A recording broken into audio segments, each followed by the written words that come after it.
कांग्रेस की नवनियुक्त प्रदेश प्रभारी कुमारी शैलजा प्रभारी नियुक्ति होने के बाद पहली बार उत्तराखंड के दौरे पर पहुंची हैं। विधानसभा चौराहे पर कांग्रेस नेताओं ने उनका भव्य तरीके से स्वागत किया। कार्यकर्ताओं के साथ साथ देहरादून महानगर अध्यक्ष जसविंदर सिंह गोगी मौजूद रहे।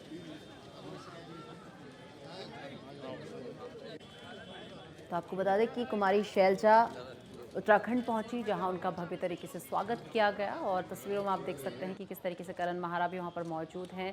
तमाम कांग्रेस के कार्यकर्ता वहां पर मौजूद हैं, जहां पर उनका भव्य तरीके से स्वागत किया गया। और ये तस्वीरें जब उत्तराखंड के देहरादून पहुंची कुमारी शैलजा। तो कांग्रेस की नवनियुक्ति प्रभारी कुमारी शैलजा देहरादून पहुंची और कार्यकर्ताओं ने विधानसभा चौराहे पर उनका भव्य तरीके से स्वागत किया, फूल चढ़ाकर उनका स्वागत किया, शॉल उड़ाया और इसके साथ उन्हें पुष्पगुच्छ देते हुए भी कार्यकर्ता दिखे। और इस दौरान कांग्रेस के तमाम बड़े दिग्गज वहां पर मौजूद रहे। चाहे बात हरीश रावत की कर ली जाए, करण महारा की कर ली जाए, तो कांग्रेस के तमाम बड़े दिग्गज इस अवसर पर उनके साथ नजर आए। और प्रभारी बनाए जाने के बाद कुमारी शैलजा का उत्तराखंड में ये पहला दौरा है।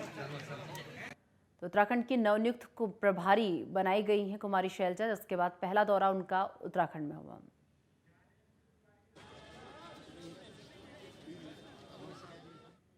और इस खबर में तमाम जानकारी के लिए मेरे सहयोगी ज्ञानेंद्र तिवारी इस वक्त हमारे साथ जुड़ चुके हैं। ज्ञानेंद्र, कुमारी शैलजा देहरादून पहुंची है, जहां उनका भव्य तरीके से स्वागत किया गया और क्या कुछ अपडेट है?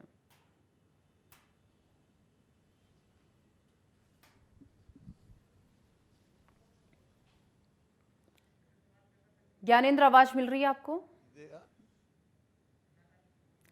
तो आपको बता दें कि कुमारी शैलजा देहरादून पहुंची, जहां पर प्रभारी बनने के बाद पहली बार वो देहरादून पहुंची हैं और कार्यकर्ताओं ने उनका भव्य तरीके से स्वागत किया। फूल माला पहनाकर उनका स्वागत किया गया है और इस दौरान कांग्रेस के तमाम दिग्गज नजर आए। तो नवनियुक्त प्रभारी कुमारी शैलजा पहली बार जो है उत्तराखंड के देहरादून पहुंची, जहां पर उनका कार्यकर्ताओं ने भव्य तरीके से स्वागत किया। और तमाम जानकारी के साथ मेरे सहयोगी ज्ञानेंद्र तिवारी इस वक्त मेरे साथ जुड़ चुके हैं। ज्ञानेंद्र, जिस तरीके से बात कर ली जाए, कुमारी शैलजा देहरादून पहुंची हैं, भव्य तरीके से उनका स्वागत किया गया और क्या कुछ अपडेट है? बिल्कुल, तस्वीरों में साफ तौर पे देखा जा सकता है आज जिस तरीके से उत्तराखंड कांग्रेस की जो प्रदेश प्रभारी हैं कुमारी शैलजा, वो उत्तराखंड के दौरे पे हैं और ऐसे में कार्यकर्ताओं में उनके आने की कहीं ना कहीं जो खुशी है साफ तौर पे देखी जा रही है। शैलजा सबसे पहले जिस प्रकार से वो जो प्रदेश कार्यालय है राजपुर रोड स्थित कांग्रेस का, वहां पहुंची और ऐसे में भव्य जो उनका स्वागत किया गया और ऐसे में प्रदेश प्रभारियों के साथ जो उनकी मीटिंग है इस वक्त चलती हुई नजर आ रही है साफ तौर पे अगर हम देखें तो।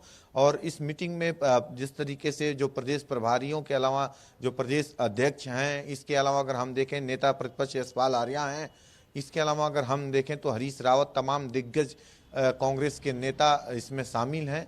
खासतौर पे अगर हम देखें तो ये पहली कहीं ना कहीं दौरा कुमारी शैलजा का प्रदेश प्रभारी बनने के बाद उत्तराखंड का है और प्रदेश के तमाम जो कांग्रेस के उत्तराखंड के ऐसे नेता हैं जो इस बैठक में शामिल हैं। आगामी जो रणनीतियां हैं चुनावी दृष्टि से कांग्रेस की जो बननी है, उसी के मद्देनजर ये उनका दौरा बताया जा रहा है। माना जा रहा है कि इस दौरे के मद्देनजर जो मीटिंग चल रही है उस मीटिंगों में आने वाले समय में चुनाव को लेके जो जिम्मेदारियां सौंपी जानी हैं वो तय होंगी। क्योंकि अगर हम देखें तो भाजपा ने कई सारी जो जिम्मेदारियां हैं अपने प्रदेश के अंदर पदाधिकारी नेताओं को दे दिए हैं। उसी के अनुसार अगर हम देखें तो कांग्रेस ने भी अपनी तैयारियों को अब धार देना शुरू कर दिया है और जो कुमारी शैलजा प्रदेश प्रभारी हैं उनके दौरे के मद्देनजर इन कार्यक्रमों की आगामी जो रूपरेखा तय होनी है उसे कहीं ना कहीं आज गति मिलती हुई देखी जा सकती है। कुमारी शैलजा जिस तरीके से आज पहली बार पहुंची हैं, सबसे पहले अगर हम देखें तो करण मेहरा जो कि प्रदेश अध्यक्ष हैं कांग्रेस के, उन्होंने उनका स्वागत किया। हरीश रावत इस दौरान मौजूद थे, इसके अलावा यशपाल आर्या भी मौजूद थे और सबसे पहले कांग्रेस कार्यालय में जो वरिष्ठ पदाधिकारी हैं उनके साथ जो मीटिंग का दौर है वो शुरू हुआ है। कुमारी शैलजा सभी पदाधिकारियों के साथ मीटिंग करते हुए नजर आ रही हैं। कोशिश कांग्रेस की यही है कि पांचों लोकसभा सीटों पे कहीं ना कहीं जीत हासिल की जाए। कैंडिडेट को लेके कहीं ना कहीं आगामी दिनों में जो रणनीतियां हैं उसे और तेज की जाएंगी, लेकिन वर्तमान में जो पांचों लोकसभा सीट है वहां पे किस प्रकार से मजबूत पार्टी को किया जाए, इस पे भी उनका फोकस रहने वाला है और सभी नेताओं से इस बात को लेके भी डिस्कस रहने वाला है। विशेष तौर पे अगर हम देखें, जो नेता पिछले दिनों कांग्रेस में शामिल हुए हैं उन नेताओं को क्या कुछ जिम्मेदारियां दी जाएंगी, इस बात पे भी विशेष तौर पे फोकस रहने वाला है। तो कुल मिला के कुमारी शैलजा का जो ये दौरा है, एक उत्साह कांग्रेस के तमाम कार्यकर्ताओं नेताओं के अंदर भरने का काम कर रहा है आगामी लोकसभा चुनाव की दृष्टि से। और अब जो कार्यक्रमों की रूपरेखा आज तय होगी कांग्रेस की चुनाव की दृष्टि से, चुनाव जिम्मेदारियां जो तय होंगी वो काफ़ी अहम होगा, क्योंकि अगर हम देखें तो लोकसभा सीटों में 5 लोकसभा सीटें उत्तराखंड में हैं और 2 बार से भाजपा ने इस पे कब्जा जमाया हुआ है। अब कांग्रेस की ये कोशिश है इस बार कि इसे तोड़ा जाए, क्योंकि अगर हम देखें तो जिस तरीके से हरिद्वार की सीट पे, नैनीताल की सीट पे कांग्रेस का हमेशा से मजबूती वोट परसेंटेज में रहा है और इसे कहीं ना कहीं बरकरार करते हुए इस बार जीत हासिल करने की जो कोशिश है वो कांग्रेस की रहेगी।